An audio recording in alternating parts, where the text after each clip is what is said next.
Assalamualaikum warahmatullahi wabarakatuh. Semangat pagi, sahabat muda akuntansi. Kembali kita lanjutkan materi standar costing. Kali ini kita sampai pada topik yang menarik, yaitu material variance. Ya, di sini kita akan membahas bagaimana varian itu timbul dari pemakaian bahan baku produk. Ya, baik. Kita terlebih dahulu ingin mengetahui apa sih yang disebut dengan variance. Namanya varians itu kan kalau istilah statistik kan ada varians, ada standar deviasi ya. Jadi varian itu berarti ada selisih.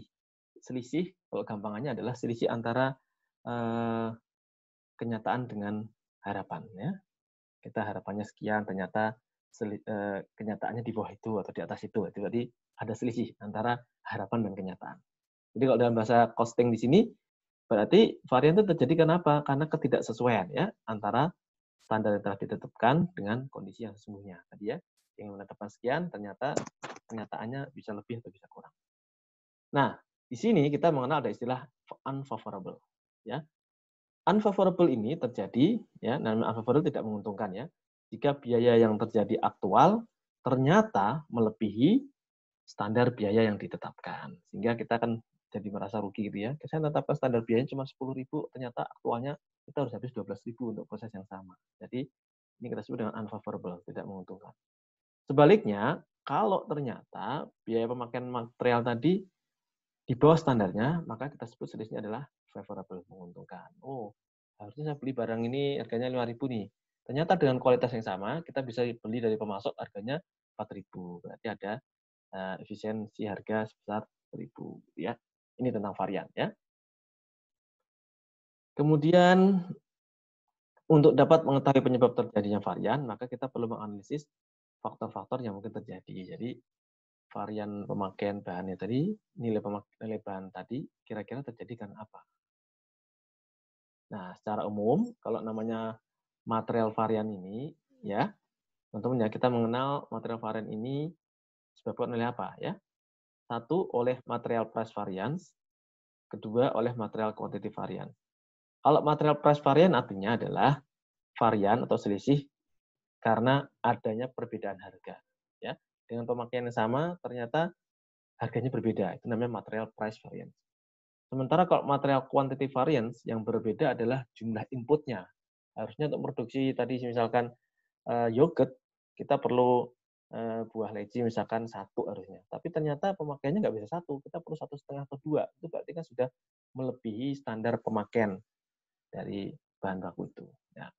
Makanya yang namanya material price variance, selisih harga maupun selisih kuantitasnya itu, mohon maaf, sama-sama bisa disebabkan karena pembeliannya atau sama-sama pemakaiannya. Ya, ini juga karena pembeliannya, juga karena sama-sama pemakaiannya. Ini material price variance. Material varian ya, mohon maaf. Nah, kemudian di dalam material varian ini kita definisikan lagi beberapa hal penting yang perlu diketahui oleh sahabat muda akuntansi. Pertama adalah material purchase price variance, yaitu selisih antara harga bahan yang dibeli dengan harga bahan standar. Ya, tadi ya, saya ingin belinya itu satu botol yogurtnya, botolnya itu harusnya harganya 500, ternyata saya beli kok 700. Saya sudah cari pemasok ke sana kemarin tetap mahal, berarti memang harganya segitu sekarang. Berarti nggak bagus ya. Kemudian kalau material price usage variance artinya adalah usage tadi pemakaiannya ya. Harusnya pakai sekian mili, aktualnya kok di atas itu ya. Kemudian kalau material inventory variance itu selisih antara jumlah bahan yang dibeli dengan jumlah bahan yang sebenarnya digunakan. Jadi kita sebenarnya cukup membeli 20 loh, tapi kok di gudang kok ada lebih dari 20, berarti nanti akan ada sisa. Itu material inventory variance. Sementara yang keempat, material quantity usage variance adalah ini kalau yang nomor 2 kan tadi price usage-nya, kalau ini adalah quantity usage-nya. Jadi selisih antara jumlah bahan yang digunakan dengan jumlah bahan sesuai standar yang diperkenankan ya. Jadi ini adalah lihat selisih harganya. Kalau ini adalah selisih kuantiti pemakaiannya. Kalau ini harga pembeliannya. Kalau ini nilai inventory yang kita harapkan gitu ya di gudang. Nah, rumusnya sederhana ya teman-teman semua ya. Kalau namanya material purchase price variance itu ya namanya juga purchase price variance. Jadi yang bervariasi adalah harga belinya. maka kita membandingkan antara aktual dengan standarnya kan. Aktual di sini adalah nilai pembeliannya ya, actual price kali actual quantity. Sementara standar di sini adalah standar price-nya dikalikan actual quantity. Ya. Sehingga di sini kita bisa simpulkan kalau material purchase price variance secara sederhana adalah kita lihat, kita pegang actual quantity-nya dulu, kuantitas aktualnya berapa, kemudian dikalikan dengan selisih harga antara harga aktual dengan harga standar. Inilah kita sebut dengan material purchase price variance ya. Misalkan harusnya tadi kita beli bahan baku tadi cuma 500 perak ya. Kita beli 10 harusnya cukup 5.000. Ternyata dengan beli 10 kok kita ngabisin 6.000. Berarti harganya naik dari 500 menjadi 600 perak. Itu namanya yang 1.000 tadi itu adalah material purchase price variance. Nah, berikutnya ini tentang apa? Tentang material purchase usage, pemakaian. Jadi kita bandingkan antara aktual dengan standarnya sama ya. Yang namanya aktual pemakaian adalah actual price kali actual quantity pemakaian. Standarnya adalah standard price sama actual quantity pemakaiannya. Sehingga kita tahu yang namanya material price usage variance ya. Pemakaiannya berarti kalau namanya usage berarti kita lihat aktualnya dulu, aktual kuantitasnya berapa dikalikan dengan selisih harganya. Nah, selisih harga bahan baku itu. Actual price dikurangi dengan standard price-nya. Jadi kalau yang material purchase price tadi yang dicari adalah selisihnya, selisih harganya. Kalau ini adalah selisih pemakaian bahan bakunya. Jadi kalau dia lebih unfavorable, kalau dia kurang malah favorable. Ya Mas, Mbak. Bisa dipahami sampai sini ya? Nah, material price usage variance pemakaiannya. Berikutnya adalah material inventory variance ya. Kita ingin punya persediaan tertentu di gudang jumlahnya sekian, tapi ternyata karena kita belinya kebanyakan jadi malah ada inventory di gudang. Karena kalau ada inventory di gudang kan jadi kita harus perlu uang untuk memelihara, untuk mengamankan inventory kan. Di sini quantity actual usage dibandingkan dengan quantity actual purchase. Ya. Maka di sini yang namanya materials inventory variance adalah standard price-nya dikalikan dengan selisih kuantitasnya ya, selisih aktual quantity usage-nya, pemakaiannya dikurangi dengan aktual yang dibeli. Ya, aktual dibeli. Jadi kan kita pengennya ya yang kita beli yang benar-benar kita butuhkan. Jangan sampai kita membeli sesuatu yang lebih banyak daripada yang kita butuhkan. Nah, makanya di sini jika aktualnya lebih tinggi daripada apa namanya? Jika aktual purchase-nya lebih tinggi daripada aktual pemakaiannya, maka di unfavorable ya. Jika yang di sini lebih tinggi daripada di sini unfavorable ya, karena kita cuma butuh 3, kita beli 4. Ya, sayang kan? Ini. Jika lebih rendah, maka disebut favorable. Varian berikutnya adalah material quantity usage variance. Nah, ini tadi material quantity usage variance. Tadi ada material price variance, Pak. Ya, material price usage variance. Kalau tadi material price usage variance, itu bedanya apa? Kalau tadi kan material price usage variance, itu pemakaiannya yang bervariasi dikalikan dengan harga price-nya tadi ya, harga aktualnya lah.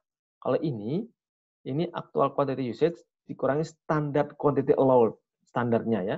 Bukan lagi pakai apa namanya sama-sama aktual ya. Antara mohon maaf. Mana sih tadi? Di sini standard price dikalikan selisih antara actual quantity yang digunakan dengan standard quantity yang dipersyaratkan ya. Bedanya apa Pak? Material quantity usage variance dengan material price usage variance. Ayo, ada yang tahu nggak? Nah, nanti saya tanyakan di WA ya. Ini lihat, kalau ini yang dicari adalah selisih pemakaian dari standar pemakaian unitnya ya, dengan harga yang sama nih, standar price-nya sama. Jika actual usage-nya lebih tinggi daripada actual standard allowed, maka disebut unfavorable. Sebaliknya, jika lebih rendah, maka selisihnya justru malah menguntungkan perusahaan. Ya. Apa sebenarnya penyebab varians pada direct material? Ya, ada 2 kelompok ya. Apakah tanggung jawab itu kita bebankan pada departemen pembelian yang membeli barang itu, atau kita bebankan pada departemen produksi yang memproduksi barang. Jadi kalau tanggung jawabnya itu kepada divisi atau departemen pembelian, maka kemungkinan, pembelian waktu itu departemen tidak bisa memanfaatkan diskon pembelian, ya. Asumsinya mungkin budget kita, oh asumsinya dia bisa pakai periode diskon, sehingga harganya lebih murah gitu ya. Ternyata tidak selamanya kita bisa memanfaatkan periode diskon. Kemudian kualitas atas bahan baku yang dibutuhkan, oh ternyata kualitasnya kualitas KW ini tidak seperti yang kita lakukan, yang kita rencanakan, sehingga perlu bahan baku yang lebih banyak. Kemudian metode pengiriman bahan baku, gudang memasuk ke gudang perusahaan, metode pengirimannya gimana? Karena kalau metode pengiriman berbeda, nanti kan ongkirnya itu sebenarnya nanggung siapa, ya? Yang nanggung pembeli dan nanggung penjual, kan gitu. Termasuk kemungkinan kalau kalau moda transportasinya jelek, ada kemungkinan bisa berpotensi merusak bahan-bahan baku yang kita beli, ya, di perjalanan. Itu yang kita bebankan ke purchasing department. Sementara yang seharusnya menjadi tanggung jawab production department adalah tentu terkait dengan proses produksinya. Apakah tenaga kerja kurang terlatih? Ya, sehingga terjadi pemborosan pada pemakaian bahan baku. Nah, ini kalau kurang training, tenaga kerjanya masih suka coba-coba nih bikin ini harus pakai ini sehingga boros di bahan baku. Atau kesalahan pada mesin pabrik karena mungkin mesin pabriknya nggak dirawat dengan baik, maka mengakibatkan bahan bakunya menjadi tidak efisien, ya. Atau penyebab berikutnya adalah karena pekerjanya lalai, tidak sesuai dengan target yang kita syaratkan. Gitu ya, Mas, Mbak. Oke. Nah, nanti lanjut lagi ya. Setelah ini ada video berikutnya di seri 3 mengenai varian berkaitan sama direct labor. Jangan kemana-mana, kita akan jumpa lagi masih bersama Pak Puji. Assalamualaikum warahmatullahi wabarakatuh.